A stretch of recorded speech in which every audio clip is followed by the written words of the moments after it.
આજે તમે ગુજરાતની વાત કરી, હું તો શ્રમ રોજગારનો મિનિસ્ટર એટલે કહું છું કે ગુજરાત હંમેશને માટે રોજગારી આપવામાં નંબર 1 રહ્યો છે. આજે પણ છે ને ભૂતકાળમાં પણ હતો અને હવે પણ રહેશે. એનું જો કોઈ કારણ હોય તો આ ઇન્ડસ્ટ્રી છે, એના કારણે આપણે નંબર 1 છીએ.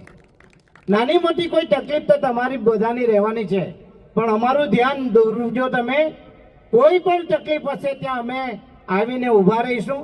અને ખાસ કરીને તમને પણ કહું છું કે ગણપતભાઈ, આ વિસ્તારના કેટલાક આગેવાનો એવા છે કે જે આપણા નામે પણ એ લોકોની આગળ આવીને હપ્તા ઉઘરાવી જાય. મેં હમણાં જ પણ કહ્યું કે આવું કોઈ પણ આવે અમારા નામે તો સીધા ફોન કરજો ભાઈ મને કે કુંવરજીભાઈ આ તમારું નામ દઈને આવ્યો છે. અને હમણાં જ દિવાળીના ટાઈમમાં એક ઘટના બની ગઈ છે. ભાઈ ગોટુભાઈ અને કોઈ મુકેશભાઈ કરીને મારા નામે આવ્યા હતા, પણ આવો કોઈ ગોટુ મારો માણસ નથી ને આવો કોઈ મુકેશ મારો નથી, જાહેરમાં કહી દઉં છું. અને હું ધારાસભ્ય રહ્યો, મિનિસ્ટર હતો, ત્યારે પણ તમને કોઈને મેં એમ નથી કીધું કે મને આ જરૂર છે. હા, મારા સમયની અંદર ધારાસભ્ય બન્યો અને મેં સમૂહ લગ્ન કર્યા ત્યારે ધીરુભાઈને મેં વાત કરી હતી ને એમણે મને ભાઈ સમૂહ લગ્નમાં મદદરૂપ થયા હતા. એ સિવાય મેં ક્યારે કોઈની પાસે હાથ લંબાવ્યો નથી. અને હર હંમેશને માટે હું આગળ વધી રહ્યો છું.